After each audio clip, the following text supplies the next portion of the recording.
I know that there's going to be a lot of people that are not going to agree with what I have to say. And that's okay. I wanted to do this video because I wanted to highlight some of the blind spots in relationships between men and women. Okay? Blind spots that sabotage relationships between men and women.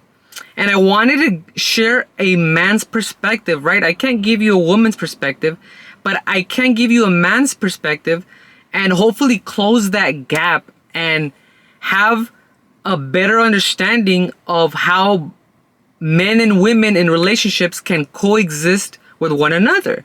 And again, these are blind spots that just sabotage relationships simply because people are not aware of the psychology that's going on.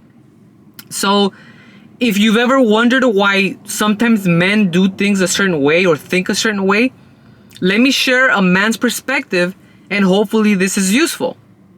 Okay? The first thing you have to realize is that most, if not all, but most men feel that their masculinity, right, their manhood, is always open to the possibility of being questioned. Okay? It's not a for sure thing. In other words, if a man takes a wrong turn, his manhood can get questioned. Okay? It's in jeopardy. So being a man is not something that's automatic. It just doesn't happen all by itself, right? When you have a little boy, there's no guarantee that that little boy is going to grow up to be, quote unquote, a man. Okay? There's a metamorphosis that has to happen between a boy and eventually turning into a man. Okay? A boy must be bred into becoming a man. You have to cut the umbilical cord at some point, right? Going from a boy to a man. And a man has to understand the meaning of the word dignity, the meaning of the word responsibility. Okay? This doesn't happen automatically. Now, let me give you an anchor of comparison.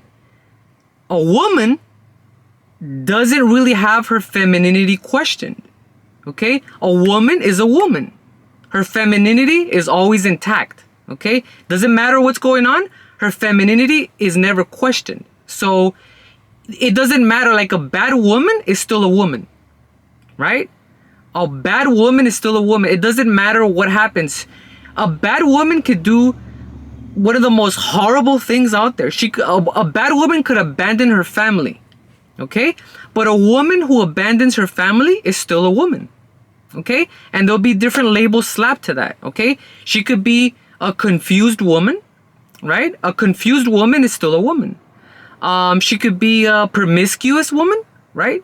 A promiscuous woman is still a woman, right? There is a double standard, and it's not to say that there's not double standards in favor of men or women or vice versa, right? I'm simply pointing out this double standard to highlight and underscore the point that I'm trying to make. A woman is allowed to be wounded. She's allowed to be confused. She's allowed to be a woman. Her femininity is intact. Okay? A woman is allowed to be wounded. Okay? If a woman is damaged, a damaged woman is still a woman. If there's a woman in need is still a woman, right? With men, it doesn't necessarily work that way. A man who does something horrible, right, like abandon his family, a man who abandons his family is not a man. The moment a man abandons his family, his manhood is gone. You revoke his man card, right? A man is not allowed to be wounded. Not in that regard, okay? A man has to provide for his family whether he's appreciated or not. Okay? The moment you divorce yourself from that responsibility, your manhood is questioned. Okay? So your manhood is based on your performance. What you do, it's behavioral values. So the way you perform as a man determines whether you get to keep your manhood. Okay? Your performance in your finances, the performance of your car, the performance of the gym, your athletic performance, your performance in bed, your manhood is constantly being judged, and it's all based on your performance.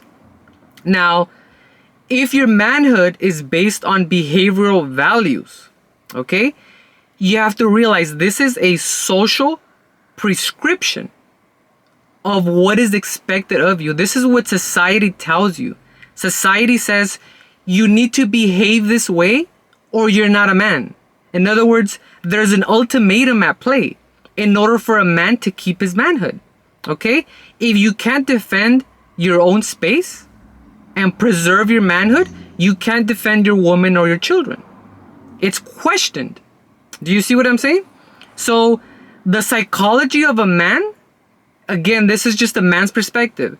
The psychology of a man cuts a little deeper because you know that if you take a wrong turn, your manhood is going to be questioned. A woman's femininity, they don't have that ratio, not for the most part, right? A woman is always a woman, right? A man has to protect and preserve his manhood.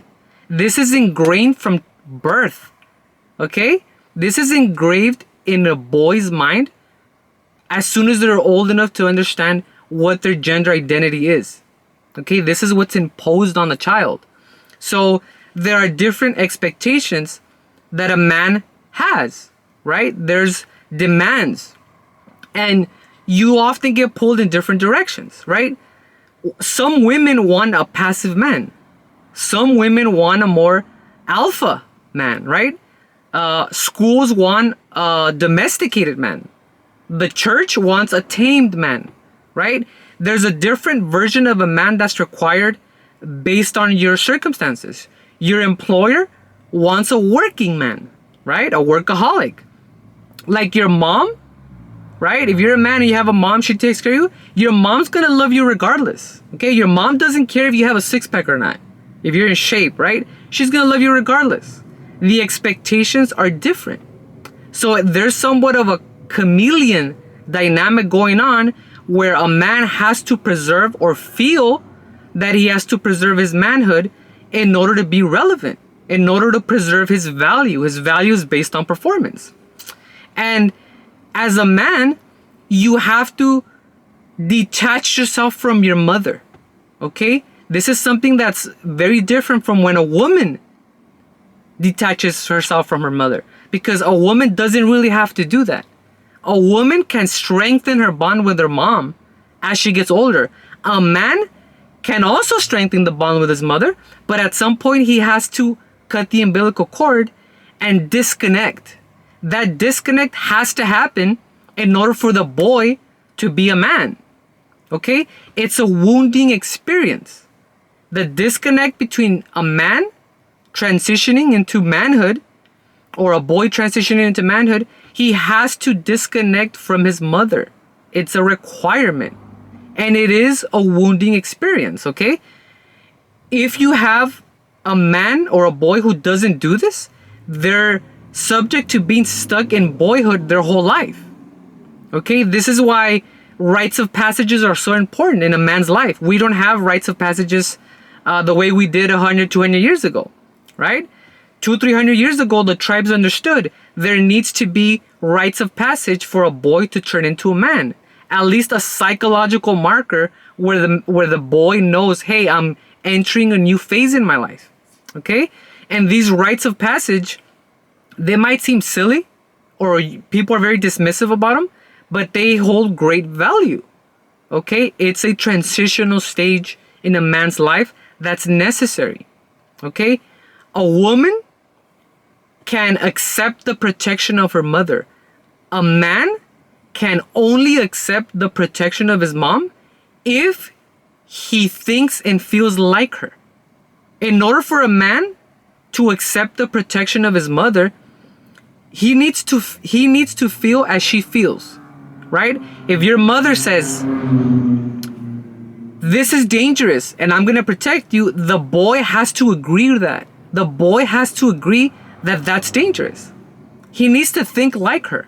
And there's nothing wrong with a boy thinking and feeling like his mother, but there's something to be said about the consequences about a boy thinking and feeling like his mother.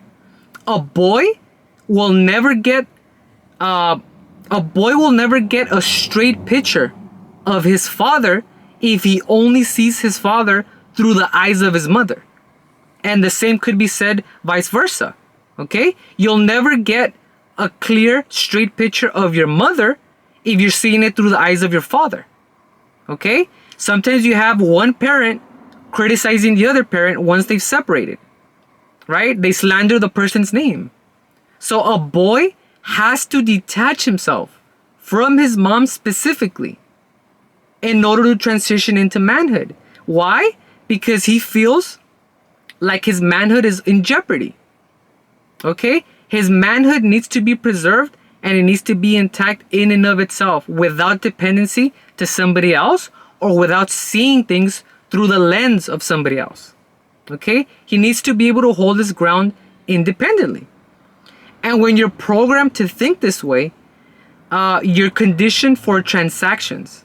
When everything's an ultimatum, like if you don't behave this way, you're not a man, or you need to do this, or you're not a man, you start to think in terms of trading. You're programmed to trade, you're programmed to base your value on performance. This is why a lot of women and men bump heads. Men see things as transactions. Most men see things as transactions. Women see them as just interactions. They're just things that happen. Okay? I'll give you a prime example. If I'm a man and another man gives my wife or my girlfriend or whoever I'm with at the time a ride home from work, a man's gonna say that's a transaction. It's a trade. What's going on there?